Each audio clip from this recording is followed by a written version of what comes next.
మన ప్రభువైన యేసుక్రీస్తు పరిశుద్ధ నామములో ఈ పాడ్కాస్ట్ ద్వారా వాక్యం ఉంటున్న ప్రతి వారికి నా హృదయపూర్వకమైనటువంటి వందనాలు. దేవుడు మిమ్మును దీవించునుగాక. ఇర్మియా గ్రంథం 4వ అధ్యాయము 3వ వచనం. యూదా వారికిని యెరూషలేము నివాసులకును యెహోవా ఈలాగు సెలవిచ్చుచున్నాడు, ముళ్ళ పొదలలో విత్తనములు చల్లక మీ బీడు పొలమును దున్నుడి. చదివినటువంటి వాక్య భాగంలో మనం శ్రేష్టమైనటువంటి విషయాన్ని గమనిస్తాం. ప్రభువు స్వయంగా సెలవిస్తున్నటువంటి మాట, మీరు ముళ్ళ పొదలలో విత్తనములు చల్లకుడి, మీ బీడు పొలములను మీరే దున్నుడి. ఈ విషయాన్ని మనం చదువుతున్నప్పుడు, ధ్యానిస్తున్నప్పుడు రెండు కోణాలు మనకు అర్థం పడతాయి. అదేదనగా ముళ్ళ పొదలలో విత్తనములు చల్లక అని అన్నప్పుడు, విత్తనము అనేది దేవుని యొక్క వాక్యము. ముళ్ళ పొదగా మార్చబడినటువంటి ఆ భూమి మన హృదయము. మీరు ముళ్ళ పొదలలో విత్తనములు విత్తొద్దు. దాని అర్థం, మన హృదయం ముళ్ళ పొదగా ఉన్నప్పుడు విత్తనాలు విత్తుట వ్యర్థము. ముళ్ళ పొదలలో విత్తనములు విత్తినప్పుడు అవి ఎదగడానికి ఆస్కారం ఉండదు. అక్కడికి నీరు అందదు, అక్కడికి ఎరువులు అందవు, అక్కడ క్షేమము ఉండదు. పైగా అక్కడ ఒకవేళ మొలిచినప్పటికీ ఆ ముళ్ళ పొదలు వాటిని అణిచివేస్తాయి. అవి ఆ మొక్కను, ఆ విత్తనమును పైకి రానివ్వకుండా త్రొక్కివేస్తవి, నాశనమునకు గురి చేస్తాయి. కనుక ప్రభు తేటగా సెలవిస్తున్నారు, మీరు ముళ్ళ పొదలలో విత్తనములు విత్తొద్దు. మరి ఏం చేయాలి అని చూసినట్లయితే, మొట్టమొదటిగా మీ బీడు పొలమును దున్నండి. అనగా భూమి, పొలము అనేది మన యొక్క హృదయానికి సాదృశ్యం. మన హృదయం ముందు దున్నబడాలి. ఏ విధంగా దున్నబడాలి? సాధారణంగా ఒక రైతును మనం చూసినప్పుడు విత్తనమును విత్తడానికి ఆ పొలమును దున్నుతాడు. దున్నిన పిమ్మట విత్తనములు చక్కగా చల్లుతారు, విత్తుతారు. అదే క్రమంలో మన యొక్క ఆధ్యాత్మిక విధానం కూడా ఉండాలని ప్రభు సెలవిస్తున్నారు. మన హృదయంలో పాపము, మలినము, దేవునికి అవిధేయమైన, అసహ్యమైన క్రియలు ఉండి వాక్యాన్ని కూడా వింటున్నాము అని అనుకుంటే దాని వలన ఎటువంటి ఉపయోగము ఉండదని తేటగా పరిశుద్ధాత్ముడు తెలియజేస్తూ ఉన్నాడు. మొదట మన హృదయంలో ఉన్నటువంటి పాపాన్ని దున్నాలి. దున్ని ఆ విత్తనములకు అడ్డం పడేవి, విత్తనమును ఎదగనివ్వకుండా చేసేటువంటి వాటిని తీసి ప్రక్కన పడవేయాలి. వాక్యం మనలో ఎదగకుండా, వాక్యానికి సంబంధించినట్టుగా మన జీవితం పొసగకుండా, వాక్యం మనలో నిలవకుండా చేసేటువంటి ప్రతి పాప క్రియలను, సాతాను తంత్రాలను మనం ముందు మనల నుండి తీసివేయాలి. ఇది దున్నుట.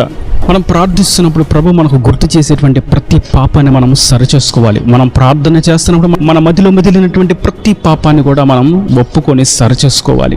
మనల్ని బట్టి ఎవరు ఇబ్బంది పడ్డారు, మనల్ని బట్టి ఎవరు నష్టపోయారు, మనల్ని బట్టి ఎవరు దేవునికి దూరం అయిపోయారు, మనం దేవునికి చిత్తం కానివి ఏమేమి చేశాము, దేవుని ఆత్మకు ఎంత దుఃఖమును కలుగు చేశాం, క్రీస్తును మరలా ఎన్నిసార్లు మనం సులువ వేశామనేటువంటి విషయాన్ని మనం గుర్తించి మన పాపాన్ని ప్రభు సన్నిధిలో ఒప్పుకొని కన్నీరు కార్చి దాన్ని సరిచేసుకొని దేవునితో సమాధాన పడిన తర్వాత అప్పుడు మనం వాక్యాన్ని చదివినప్పుడు, దేవుని వాక్యాన్ని వినినప్పుడు, దేవుని వాక్యానికి మన హృదయాన్ని అప్పగించినప్పుడు ఆ వాక్యం యొక్క శక్తి మనలో పనిచేయడం ప్రారంభించబడుతుంది. ఒకవేళ వాక్యాన్ని వింటున్నాము అనుకుంటూ కూడా ఇంకా ఆ హృదయం మలినముతోనూ, మట్టితోనూ, వ్యర్థమైనటువంటి పదార్థాలతోనూ నిండి ఉన్నట్లయితే వాక్యమైనటువంటి విత్తనం ఆ హృదయంలో ఫలించదు. కనుక నేటి వాక్యం వింటున్నటువంటి నా ప్రియ సహోదరులారా, దేవుని సన్నిధికి వెళ్ళాము, దేవుని వాక్యాన్ని వినాము, పుస్తకంలో రాసుకున్నాము, ఇంకా దానిని ఒక ఫ్రేమ్ చేయించి గృహంలో గోడకు తగిలించాము, ఆ వాక్యాన్ని రోజు మేము ధ్యానిస్తాము అని చెప్పుకునే దానికంటే ఆ వాక్యం మనలో ఫలభరితంగా మార్చబడడానికి ఆటంకంగా ఉన్నటువంటి పాపక్రియలను మొట్టమొదట మనల నుండి తీసివేయాలి. దీనిని వాక్యం సెలవిస్తుంది, మారు మనస్సు అని. కనుక మన హృదయం ముందు శుద్ధి చేయబడినట్లయితే దేవుని యొక్క వాక్యపు విత్తనాలు మనలో ఫలభరితంగా, విస్తారంగా ఫలించి మనలను నూతనమైనటువంటి నరునిగా తీర్చిదిద్దుతుంది. నూతనమైనటువంటి శక్తి చేత మనలను అలంకరిస్తుంది. ఆత్మాభిషేకం చేత నింపి సాతాను జయించేటువంటి పరాక్రమ వీరులుగా మార్చివేస్తుంది. సాతాను మన పాదాల క్రింద త్రొక్కివేయనట్లుగా అధికారం ఇస్తుంది. కనుక అట్టి విధంగా మనం ముళ్ళ పొదలలో విత్తనములు విత్తక బీడు భూమిని దున్ని దేవుని యొక్క శక్తివంతమైనటువంటి వాక్యపు వెలుగులో, వాక్యపు ఫలము చేత మనం తృప్తిపరచబడదాం. మరియు రెండవ కోణాన్ని మనం చూసినట్లయితే, ముళ్ళ పొదలలో విత్తనములు చల్లక మీ బీడు భూములను దునుడి అనగా మనలో మలినము దాచుకొని ఇతరులకు సువార్త చెప్పడం ఎంతో బుద్ధిహీనమైనటువంటి విషయం అని ఇక్కడ మనకు అర్థమవుతుంది. కొందరిని మనం చూస్తూ ఉంటే వారి జీవితం బాగుపడదు, వారి జీవితంలో ఉన్నటువంటి మార్పులు ఏమాత్రము పవిత్రంగా కనిపించవు, వారు ఏమాత్రం దేవునికి ఇష్టలుగా జీవించరు. కానీ వారు మాత్రం ఇతరులకు మందిరానికి రా, ప్రార్థించు, దేవుడు సహాయం చేస్తాడు, ఇదిగో వాక్యం ఎలా ఉంది, రక్షణ పొందుకో, బాప్తిజం తీసుకో అని తెలియచేస్తూ ఉంటారు. ఇట్టిది అసత్య సేవకులకు, దుర్బోధులకు దేవుని వాక్యం ధీటుగా సెలవిస్తున్నది.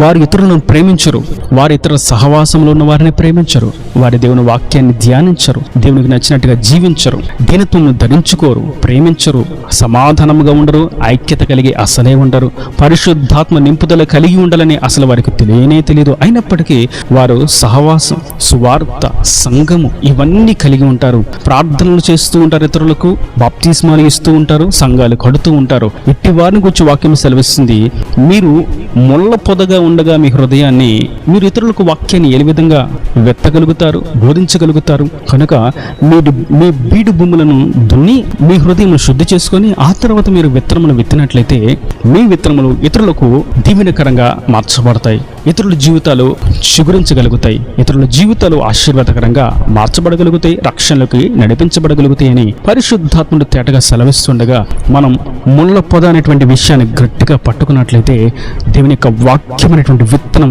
మనలో ఏ విధంగా ఫలిస్తుంది, ఏ విధంగా ఎదుగుతుంది అనే విషయాన్ని మనం గ్రహించగలుగుతాం. అబ్రహాముతో ప్రభు అన్నారు, నీవు లేచి నీ తండ్రి ఇంటిని, నీ స్వదేశమును, నీ బంధువులను, నీ కుటుంబీకులను అందరిని విడిచిపెట్టు, నేను చూపిస్తున్నటువంటి మార్గంలో నడుచుకుంటూ సాగిపో అన్నారు. దాని అర్థం ముళ్ళ పొదగా ఉన్నటువంటి అనుభవంను ప్రక్కన పెట్టాడు, ఆ బీడు భూమిని దున్నడం ప్రారంభించాడు.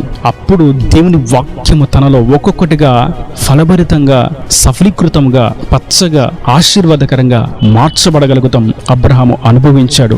తుదుకు అబ్రహాము బహుగా విస్తరించాడు.